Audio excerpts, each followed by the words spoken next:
And so, you know what, this can be like, this is not for starters, is not rocket science.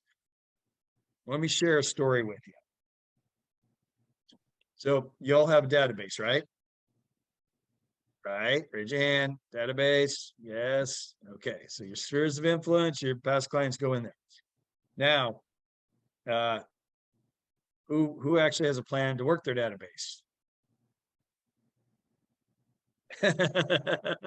So I do here's the staff. thing. I don't necessarily know if it's, Well, yeah, I mean, we have time. You really should have a smart plan set up. But the reality is, we get busy, we put people on our database, and next thing you know, we're going, holy crap.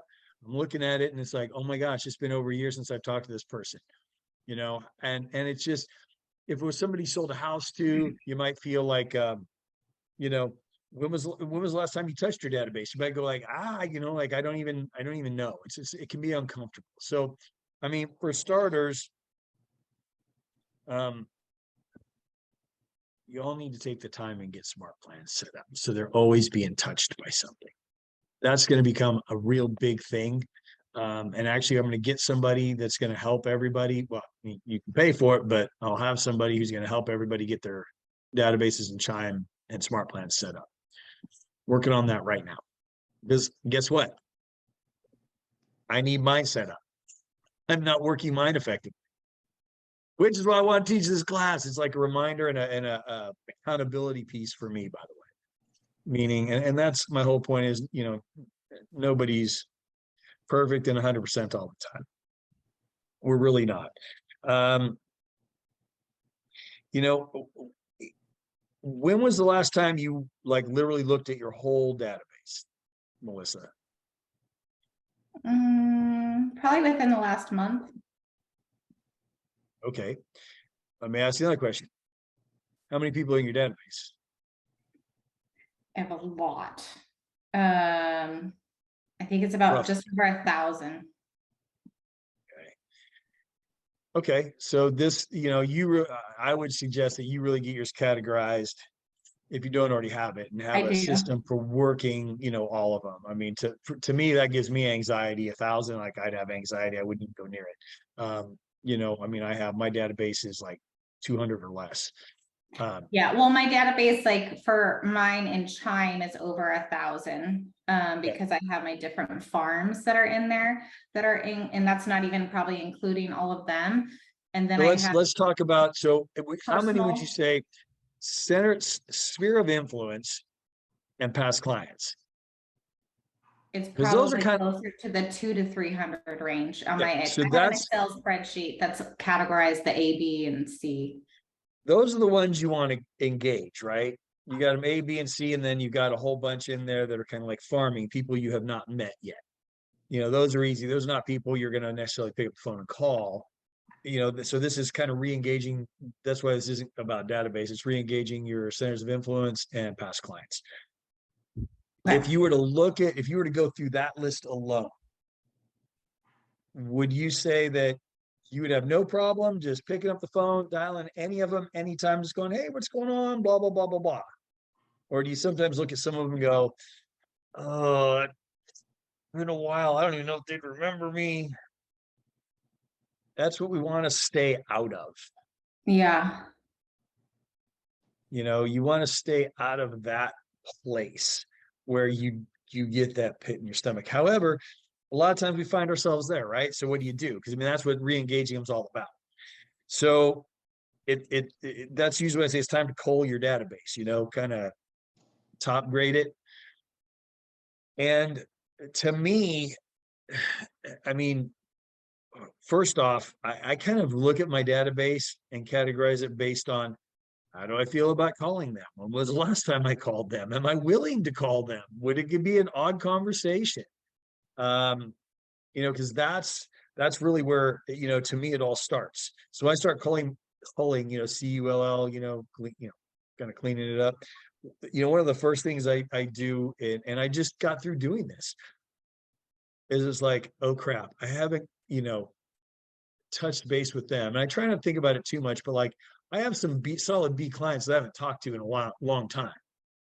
So one of the first things I do is I go to the tax roll, make sure they still live at the same address and didn't sell and they didn't know about it. That wasn't the agent who did it. You know, because that would be just like, for me, that would be like the most horrible call.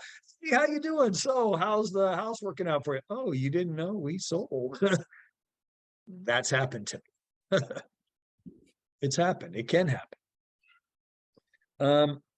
And I always start when it comes to re-engaging, believe it or not, I always like to start with the soonest and work backwards, right? Because that's going to be the easiest conversations. Mhm. Sometimes some people like to start with the hardest first, right? Go back to the beginning or back to the one that makes you feel the worst. And a lot of times what I would do is I go back and forth, right? I'll make the easy call first and check in. Then I'll go to the hardest one. So now I'm getting off a good call because I know that's going to make me feel good. And then I go do the hard one. I go to an easy one. Then I go to a hard one. And you're gonna have to decide what's easy and hard for you. I know somebody I sold a house to 6 months ago, that's an easy call. Someone I sold a house to 3 years ago that I've been horrible and haven't kept in touch, that's going to be a little more of a difficult call, right? What would you, Don, what would you say? What would you say to somebody, who's in your center of influence or, past client from years ago? If you haven't talked to them in a really long time. I'm just thinking that. So for me, I think I can call it be a little bit easier because I've been out of the business for so long and doing the food thing, for me to call them up and say, hey, just want to let you guys know I'm back in real estate, and kind of opening the door with that. That's a great thing to do. It really is. I usually call and just say, oh my gosh, Dawn, I was driving through your neighborhood the other day and realized, holy crap, it's been 2.5 years. I don't even know where time went. How are you? Yeah, Don't that's even good. make it about real estate, just re-engage, make it about them. One thing I like about China is it has a place for notes. So, like you can put notes in there when you're talking to them. By the way, if you don't know, I believe in the quality over quantity. So I keep my database pretty small because I want to be able to talk to the people. I want to be able to work with people. Even though I've done over 1,000 transactions, I mean, heck, some of my past clients, Melissa, are agents now. So it's not, so it's a different conversation. I know I'm not selling you a house or anybody else that you could refer me now. It's all your referrals, which is a good thing. So, I mean, there's a lot of good reasons why people aren't in my database. And there's other reasons like, you know what, I'm at a stage in my career where it's like, didn't care for them a whole lot. Maybe don't want to work with them. Now I won't do that anymore because now I'm at a totally different place where I'm setting up my database to work it. And I'm only going to be dealing with my VIP A+ clients. Anybody else who calls in is going to be working with one of you or somebody in this office. And of course, I'll take my referral fee, but it's like, why not create another lead gen source? I have this ability to work this little mini pot of gold and gold mine. I may not have the bandwidth to work with them, but there's people in the office who do. So for me, that's kind of, and when I look back, I wish I'd kept more people in that database. Not really. It would have been a weight on my shoulders just looking at it, knowing I'm not working it and feeling weird about it. Would just take up mind space. But re-engaging really is just a simple phone call. And there's different scripts. Again, like I said, I either do soonest to latest, like the most recent to the longest, or bounce back and forth till I get in the middle somewhere. And I'm at a point right now where Patrick and I are working on my database, and I'm getting ready to do this, by the way. So that's why this is such a good thing. And then there's kind of different scripts, whether that's your centers of influence. Is it a friend? Is it a family? Is it a past client? Is it just an acquaintance? And for me, it really, to get them re-engaged, it's just a dialogue, asking them questions about themselves. And then, wrapping it up with, hey, by the way, I'm still in real estate. If there's anything any questions I can ever answer for you, anything you ever need or someone needs, I'm more than happy to provide the same great service that I provided you when we sold your house, or, whatever it is. And you know, you guys can call me up anytime if you're going through your database and you're just like, I don't know what to say to this person. I'll help you. Scripts are super simple for me. You know, it's just it's a simple dialogue, you know, and a So lot of since it's you just, just said that, I was gonna cut you off and have you give us a different example. Since you got me and Brittany that are kind of newer, and Dawn's kind of circling back into this, is more of maybe this person doesn't even realize we do real estate. What kind of, like maybe we think they've seen it on social media, or, but we don't really know. So what would you have for that recommendation? yeah. So, hey, Melissa, oh my gosh, it has been so long. How are you doing? How are the kids? What's been going on in your life, in your world? Oh my gosh, great. Blah, blah, blah, blah, blah, blah. By the way, I realized that it's been so long. I don't even know if you realize this. I'm in real estate now. So, you know, just want to let you know. And if you ever, if you ever have any questions about real estate or want updates on the market, or, would it be okay if I send you, and what it also do is, like, if you have your smart plan set up, that's really great. And I would almost come at it from a point of, especially if you don't know, would you mind if I put you on my monthly mailing list for market updates or something like that? Get their buy-in is kind of how I feel. Get their temperature. Look at it like Zillow, right? You're wanting to qualify them, not unqualify them or discount them. But you definitely don't want to be like, okay, it was nice talking to you. No, end it with something like, get their temperature. Would you mind if I send you this? Oh, by the way, you're going to be getting, I'm going through and you can even state, look, I'm going through my database right now and cleaning it up. And, I realized I hadn't talked to you in a really long time. And, I'm going to be sending you some things. Is that okay? Or is it okay if I check in with you from time to time? And again, it's a matter of where they are and asking those questions. For me, if you would consider them an A or even a B that you think you can get to an A, I'd be asking to set a lunch appointment, or I'd be asking to buy them lunch or coffee. I can't hear you, Brittany. So you're gonna have to, if you need something, you have to put it in the chat for me.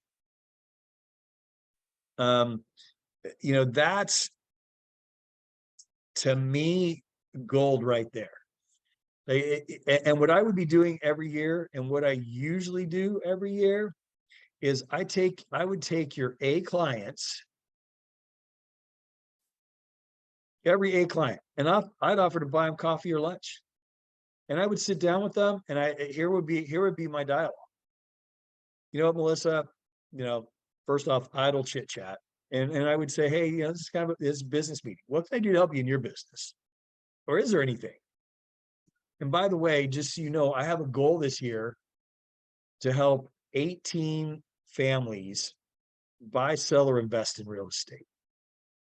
And as my avatar, if they know what that is, my avatar is someone like you. And I know like attracts like, and I respect you. I think you're great in business. We get along fantastic. And I want to work with people, high quality people like you. Melissa, can I count on you for one referral this year? I'm Let me ready. ask you a question. Who's going to say no to that? I didn't ask for all your business. I didn't ask for your business. I just asked for one. Can I count on you for one referral? Because I want to work with a select group of people. And by the way, I just got done telling you how much I respect you as a business person. And I mean, let you ask you a bunch of questions, let you talk about yourself. Of course, no one's ever said no, Wes. And all you're doing is enrolling people. It's just networking. You're enrolling people in your dream. You're not being a secret agent. You're telling them what your goal is.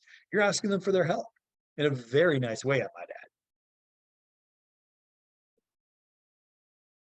So I've had obviously different, it was, jewelry, the different business, but Yep. The different conversations of where some people feel like you scapegoat them or blindsided them by like having all this fluffy, happy talk and then bringing in the business kind of conversation.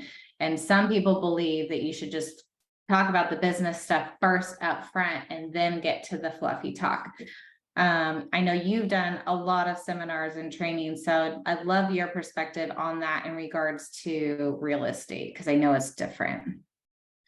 Yeah, It so still comes I down would, to relationships, you know, so. yeah, well, I would literally, like I said, I would probably call them up and say, hey, I'd love to buy a cup of coffee, you know, want to talk some business. I'd set it up, I'd preface it with its business. 100%. And if they resist, that's good. That tells you where that you need to keep them. Because you're right, you don't want to blindside somebody ever. I think that's the worst. So thank you for bringing that point up. Yeah, I wouldn't do that at a coffee or lunch date unless I prefaced it with the fact that, you know, I'd like to meet with you and talk some business. If I said, hey, let's get together for a cup of coffee and catch up, I wouldn't be asking for something. You know, then an ask is a little inappropriate in my opinion, right? That can be off-putting. Hang on a sec, Britt, let me see what you had to say. So family and friends, I feel like I get a lot of imposers. What's that? I think she means imposter. Oh, imposter syndrome, and it's really only with my friends and family. I want to get past that. I feel like because of that, it's hard for me to express that I'm in real estate. Help me understand I'm sorry, because I know I can't hear you. I'm trying to understand the imposter. You mean they think you're an imposter, or Like she's so new to it, maybe she doesn't know what she's talking about. I don't know if that's what she means. yes, Melissa. You know what? I would say, for starters, I'd say, how do you get past that? You just keep having the conversations. Also, too, another way you do it is, here's another way you do it. You know, sometimes people will tell you, okay, you sold a house, you should do mailers in that neighborhood, or around 200 houses around the house you just sold. Bullshit. Do a mailer or a blast to your database, to the people you know. Let them know you're selling houses, not the people you don't know. And what I would do is, one of the things I would do, Brittany, and I really strongly suggest this for newer agents, is you should have a plan to work your time or your database. You should have something like constant contact, or even mail or direct mailers, whatever you're comfortable with, to your centers of influence, which is friends, family, acquaintances. And on a regular basis, you should be sending them solds. Like, hey, look what we just sold, you know, and use brokerage homes that are sold. So it gives the appearance that you're working it. And by the way, you are. I mean, you're putting that stuff together and sending it out, and you are working. You're showing up every day. You know, I would also say, again, I don't know why everybody doesn't come into the office at least 2 days a week. And when you are, hey, good time vibes at the office, just here doing a little MLS research. Let me know if there's any properties you want me to check on for you. You know, I mean, just it's you have to show people what you're doing to gain some of that credibility, right? I mean, so 25 years ago when I started doing this, there wasn't the internet, right? There wasn't social media. It was all print. And I watched what everybody else did, and they all did print. So what I did was, my very first month, I signed a contract for all this print media. And I went through the office. Hey, does anybody need their listings advertised? Anybody willing to let me advertise? Oh my gosh, yes, my clients would love that, because they're not going to spend the money. Well, what happened in a very quick amount of time, because I was out and about, people started thinking I'm selling all these damn properties and listing all these damn properties. Talk about street credibility. Huge. Like, I never said that these are my listings. In fact, in small print, listings of the office. I will say that is very true. Not from necessarily the paper standpoint, but even just from the social media standpoint, Brittany. I have people go, man, do you even have time for me? You know, I'm like, yeah. Because I think of course, for you, because, of course, you know, I'll make the time. Right. Like just like, oh, I'll put someone else's coming soon and just say, oh, look at this coming soon property in Hayward Hills, you know, and they think it's mine. And I'm like, no, it's not mine. Just a picture I took. you know. 100%, because people aren't going to spend that much time on your social media. Go ahead, Dawn. So, the last meeting that we had with Monica, oh gosh, I don't remember. I think it was the, The tech one, yeah, were you in there? I was not. So she was talking about, because they were going, Christina, the sexy girl, was talking about how she promotes things on TikTok and all this stuff. And Monica informed. Whoops, you just Uh-oh. paused You yourself, muted. Dawn. We have to disclose it at someone else's listing. So we can't like anymore take pictures of someone else's listing and then post it or sold or anything like that. So I don't know, Wes, if you want to talk to Monica about that, but she was very adamant that we can't do that anymore.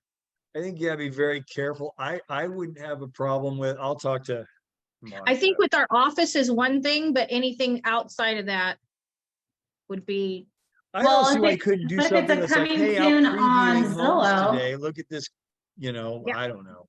But she said you can do it like to send it to your clients, but you can't post like on TikTok or Instagram or anything like that.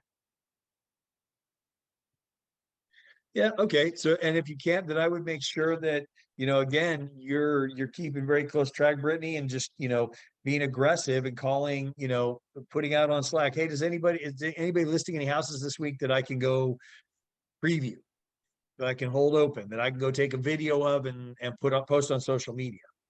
Nobody in the office is going to say no. I mean, heck, more advertising, more exposure all day long. Yeah, I was gonna ask you, Don, real quick question. Like, if it's already on the MLS as a coming soon. So she said, even if it's on the MLS, we can send to our clients, of course, but cannot post to like TikTok and the Instagram thing. Like I don't know about Facebook. I guess it would be the same, but no social media. Like you can't just, unless you say and you have to get permission from the other agent if you're going to post someone else's listing. Yeah, that actually makes sense, but we have enough that you can do, 1 or 2 a week, and then, you can even do, out on tour, things like that. I guess it depends on how you're approaching it, and it's probably be a good conversation to have with Monica then again, because like I literally just posted a picture of a pool and it was like, I mean, no one would even know it didn't have an address. It didn't have, anything like that. I think you could probably get away, and I'd be willing to push it, of like, hey, out on tour, check out this amazing pool, or check out this amazing view. Nothing about the house, nothing, Yeah. but just, hey, I'm in a house, I'm taking a picture of a view. Yeah. Oops, sorry, this is being Well, recorded. and it's recorded, it's all good. Well, I'm just saying, and if you're doing like stories, they're only there for 24 hours. Yeah. So, I mean, there's ways to finesse that and get her, there's ways you can do it and be compliant. I mean, I've But done Brittany, both. literally, I've done I'd it where probably be I've trying to asked post. permission. I've done it where I've asked permission, and I've, gotten all that and what you said, Wes, and made the postcards. I did that when I first started with WRs. I got, Jeff's listing, Alicia's listing, Karina's listing, and I made one postcard to kind of advertise all of them to be able to send out. I did that for sure. Yeah, I think with our own office, it's not an issue, and we've got enough in our office all the time, But she didn't say, because she told Christina, you're gonna have to take it down. Yeah, and that makes sense, and that's fine. It is what it is. But again, there's enough ways around it, and you don't even need to go overboard. I mean, even if you did 3 postings a week, hey, here's a couple sales we just had, or a sale we just closed. That could be one, and then come in the office every week, post, hey, especially if people are in the office, hey, good office vibes today, here hanging out, doing doing some research for a client. Let me know if there's anything you need. And then another one out previewing, like, hey, check out this view, isn't this amazing? All kinds of things you can do. And I feel like we used to have something, Wes, that had like like when stuff went sold in the office, I feel like we used to have like a link or something that we could go to see everybody's closings, because we don't really know when Monica does, you know, who's got something in contract or who closed something, you know, the Wednesday stuff. We don't necessarily know which property it is, you know, and I personally, like, I don't want to harass our own agents and like, hey, what did you just close? So I can like brag about you. Yeah, even though they probably wouldn't. Yeah, I no, didn't know if that's there was like a spreadsheet or something that we can all have access to. yeah, we'll get, you know what, I'll check into that and we'll make that happen. See, it's another good thing why we do these things, just be able to create more value add, more tools for you guys to use.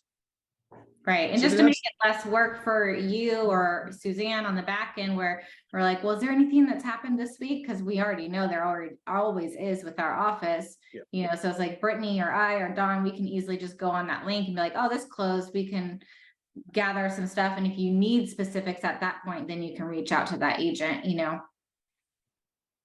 yeah, absolutely. And I would say even in our office, you know, if you're going to use somebody's listing, just ask them. I don't think anybody'd ever say no, but just out of respect. Say, hey, do you mind if I post this that you just sold? Yep. Okay, cool. I mean, like I said, I think that's our culture. I'd be surprised if anybody ever said, nope, not comfortable with that.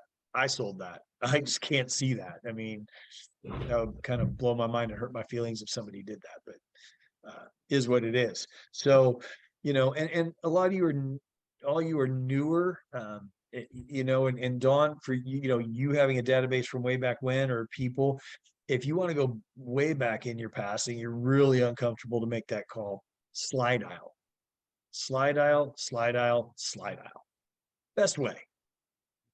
Is that way, you just, all that does is you punch in the number and it literally bypasses their phone and goes straight to their voicemail. It rings for like a split fraction of a second on their phone with a different number, like some weird number, not even your number, and then go straight into their voicemail. So you can leave, oh my gosh, hey, sorry I missed you, blah, blah, blah. Been a long time. Just wanted to reach out, see how you're doing. Only when you have some time. Great. Now you touched them, but it wasn't awkward. And then if they call you back, it's not awkward, right? You know, because they're responding to you now. So you take some of the awkwardness out of it. I use that a lot when it's been too long. I really do, because believe it or not, I get that funny feeling in my stomach, and I really, you know, if I don't have to have that funny feeling, why? If I know there's a way around it anyway. So And it's also if you're just in a time crunch and you just need to bust out some calls, you're like, very true. 10 minutes of uninterrupted time. Like, I'm going to bust through my phone calls real fast before my kid starts needing something. And I love leaving messages, because then people, you know, and a lot of people almost prefer messages, right? Oh, they're thinking of me. Great. Boom. Now I don't have to have this. Not everybody. I mean, like, I just assume not everybody really wants to talk to me or have a long conversation with me. I mean, they're pretty safe. I'm not a huge talker anyway. I don't really have long conversations. So,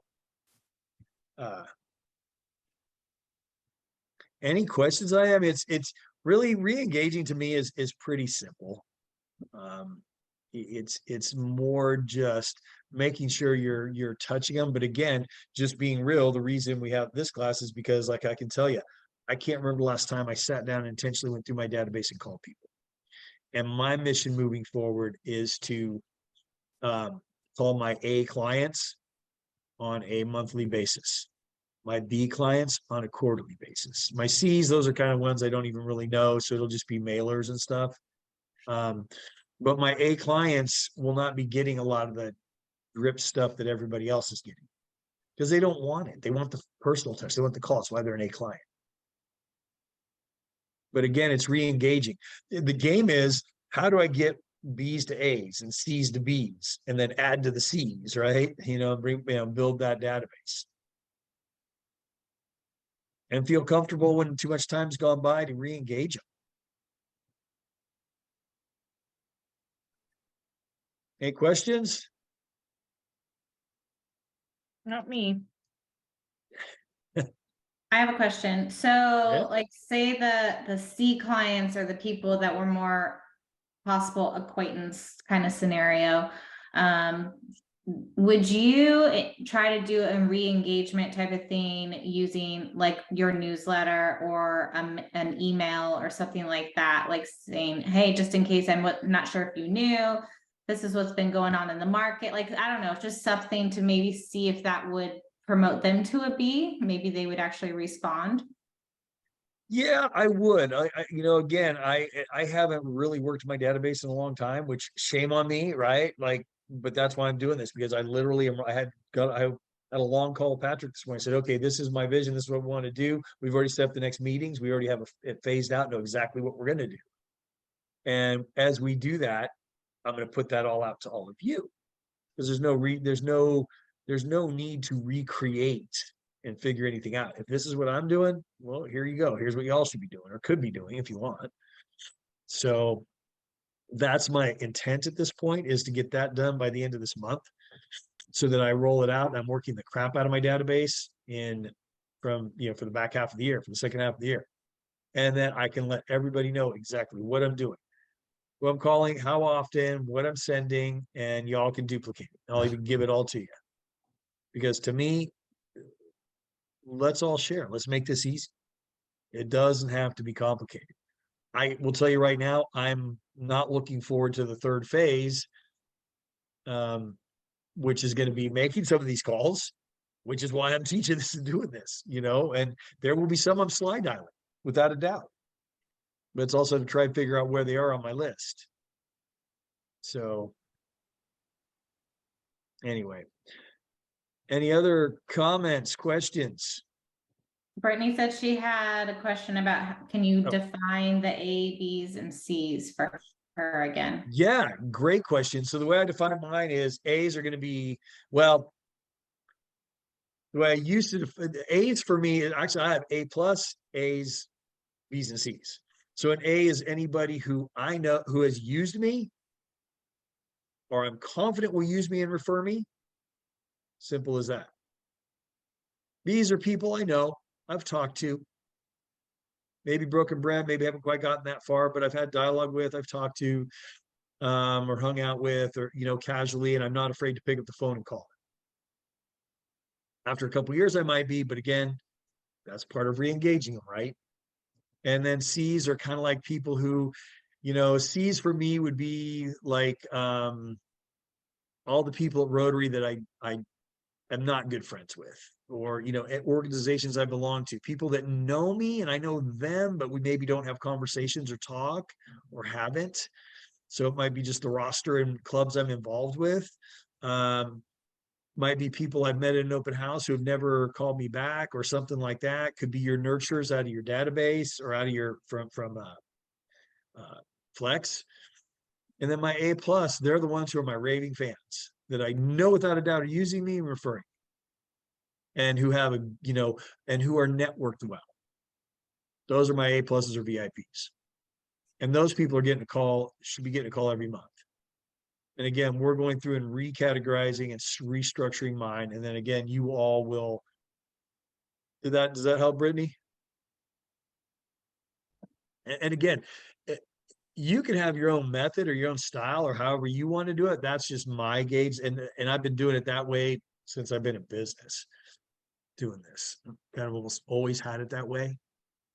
And I don't, C's are like kind of like, so from a marketing standpoint, C's will get like quarterly newsletter, in the day when I was actually working it, would probably get like a quarterly newsletter. I wouldn't drip on them too much, or maybe even a month, maybe something monthly, but just like an email or a mailer.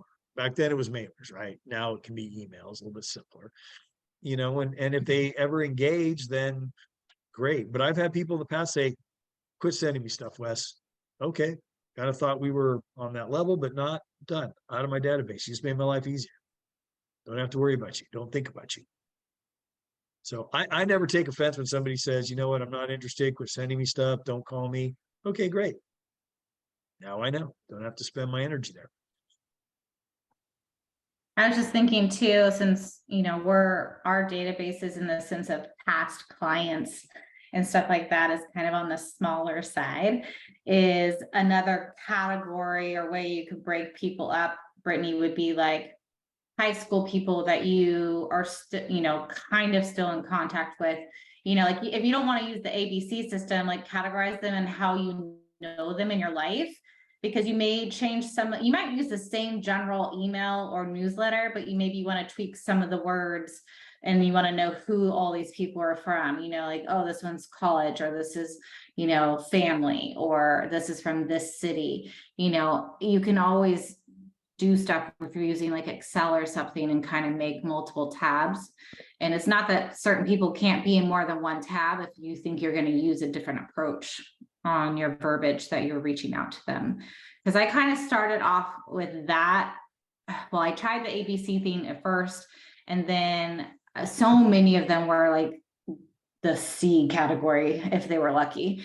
And so I kind of shifted and started making a second database spreadsheet for me so I could make them into how I know them. And that way, when I go to copy and paste the emails, I know how I'm approaching that group, because they were a little bit more, just because of our clientele's, you know, still new. So. Nope. Yeah. So just categorize it whatever you're comfortable with. And again, this was really supposed to be about re-engaging, but a lot of you are newer, so there's not a whole lot of re-engaging going on, but still a lot of good information shared in here today. So that was good. Hopefully you guys got a little bit out of that. Other than that, any other questions? I just made my first newsletter. I want to say it was 2 or 3 weeks ago. And it was really, really simple. And I did it on Canva. And then me and Christine were talking. And so she was working on one for her database or something. And so she asked me to send it to her. And I was like, what do you think? Because this is my first one I've ever made. And it was just really, because I see these very elaborate ones or, you know, stuff like that. And I'm just like, oh, for me, that I would never want to look at that because it's just too much, you know, and too much bombarding, too many words. So I was trying to really simplify it. Plus, I was very intentional. This newsletter was specifically going to one of my farms. And so I was approaching them on, they're probably going to be looking to downgrade at some point or downsize on. So I approached it with certain images, you know, older people, you know, not a young family with a baby. And so I did that for my first newsletter. I probably should meet up with Gina Marie because she's like the wizard of all of this stuff. Yep. All right, you guys. If there's nothing else, you guys, I appreciate all the participation. Sorry you had to put all your stuff in the chat box and we couldn't hear you. We need to figure that out. All good next time. But thank you guys for being here. And, you know, as always, let me know if you have any questions or need any help or want any scripts for any of it. Or if you run across anything, it's like, I don't know what to do with this. More than happy to help you guys anytime. Thank Thank you. you. You're welcome. See you guys.